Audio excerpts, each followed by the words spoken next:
GK spirituals பார்வையாளர்களுக்கு எனக்கு பணிவான வணக்கம். இந்த ஆடி மாசம் ரிஷபராசிக்கு நன்மையாகவே இருக்குன்னு சொல்லலாம். குறிப்பா இந்த மாதத்துடைய 2ஆம் பகுதி தான் மாறுது. ஏன்னா உங்களுடைய ராசியிலேயே செவ்வாய் அமர்ந்து லாபத்துல இருக்கிற சனியோட பார்வையை வாங்கும். என்னதான் சனி லாபத்துல இருந்தாலும் அந்த சனிக்கு எதிரியான செவ்வாய் ராசியில இருக்கிறது அவ்வளவு நல்லது கிடையாது. அது மனைவி ஸ்தானத்துக்கும் பிளஸ் விரயஸ்தானத்துக்கும் உரியது. அதனால உங்களுக்கு விரயங்கள் நிறைய ஏற்படலாம். அதுல நேர விரயங்களும் அதுல அடக்கமாகும். அதனால அந்த சனியோட பார்வைன்றது செவ்வாய் மேல விழறது அந்த அளவுக்கு சிறப்பானது இல்லை. அந்த செவ்வாய் தாயார் ஸ்தானத்தை 4ஆம் பார்வையா பார்க்கறதுனாலையும் மனைவி ஸ்தானத்தை 7ஆம் பார்வையா பார்க்கறதுனாலையும் உங்களுடைய 8ஆம் இடத்தை பார்க்கறதுனாலையும் உங்களுக்கு தாய் மனைவி அல்லது உங்களுடைய நண்பர்கள் இவங்க மூலியமா தேவையற்ற உபத்திரவங்கள் ஏற்படும். உத்தியோகத்திலையும் இதே நாளதான் மன உளைச்சல்கள் ஏற்படும். ஆனா வேலைக்கு எந்த பங்கமும் கிடையாது. ஏன்னா லாபத்துல உள்ள அந்த சனியை உச்சம் பெற்ற குரு பார்க்க. ஆனா அதே சமயம் உத்தியோகத்துல நீங்க செய்யக்கூடிய வேலைகளை முழு விழிப்புணர்வோட செய்யணும்.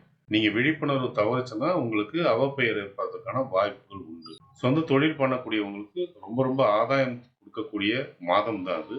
ஆனா 2ஆம் பகுதி தான் அதிக ஆதாயத்தை உண்டு பண்ணும். முதல் 15 நாள் உங்களுடைய கணக்குகள் தவறலாம். அதனால அதிக முதலீடோ அல்லது அதிக எதிர்பார்ப்போ நீங்க வச்சுக்க வேண்டாம். ஆனா லாபத்துல உள்ள சனி உங்களுக்கு மிகுந்த ஆதாயத்தை கொடுக்கும். குருவோட பார்வை இருக்கனால உங்களுக்கு தேவையான லாபமோ அல்லது முறையான லாபமோ உங்களை அடையும். இரும்பு தொழில் சம்பந்தப்பட்டவங்க, ஆலய தொடர்பு சம்பந்தப்பட்டவங்க, வெளிநாடு தொழில் பண்ணக்கூடியவங்க இவங்களுக்கு ஆதாயங்கள் ரொம்ப கூடுற ஒரு நேரம் தான். ஆனா ரியல் எஸ்டேட் பண்றவங்க, நெருப்பு சம்பந்தப்பட்ட தொழிலில் ஈடுபடுறவங்க, கட்டுமான தொழிலில் ஈடுபடுறவங்க ஆடி மாதத்துடைய முதல் 15 நாள், அதாவது ஆகஸ்ட் 1ஆம் தேதி வரைக்கும் எச்சரிக்கை கடைபிடிக்கிறது நல்லது.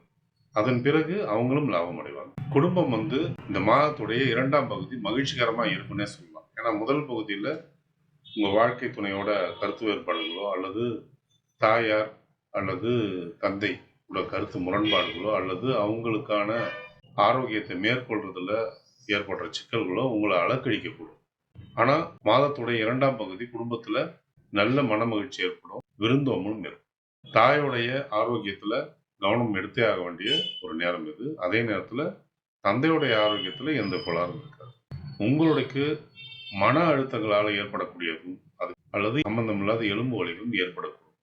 இது வாழ்க்கை துணைக்கும் பொருந்தும். பிள்ளையோட உடல்நிலை நல்லா இருக்கும். பிள்ளைகளோட படிப்பும் நல்லா இருக்கும். ஆனா சனியோட பார்வை இருக்கிறதுனால மந்தப்போக்கமும் பிடிவாதமும் இருக்கும். அது உங்களுக்கு சற்று கவலையை கொடுக்கும். ஜூலை 31ஆம் தேதி புதன் கடக குருவோட சேரும்போது அந்த குறை நீங்கும். படிக்கக்கூடிய மாணவர்களாக இருந்தா சற்று எச்சரிக்கையை கடைபிடிச்சு படிக்கிறது நல்லது. ஏன்னா பொழுதுபோக்குல கவனம் இழுத்துக்கிட்டு போகும். அதே சமயம் தூங்குறதும் நொறுக்கு தீனி சாப்பிட்ற பழக்கமும் உங்களை கெடுக்கக்கூடும். அதனால அதுல கொஞ்சம் எச்சரிக்கையை கடைபிடிக்கணும். திருமணத்திற்கு காத்திருக்கக்கூடிய ரிஷபராசிக்காரர்களாக இருந்தால் அவங்களுக்கு இந்த மாதத்துடைய 2ஆம் பகுதி வரன் அமையறதுக்கான வாய்ப்புகள் பிரகாசமா இருக்கு. திசாபுத்தி நல்லா இருந்தால் நிச்சயமா அமையன்னு சொல்லலாம்.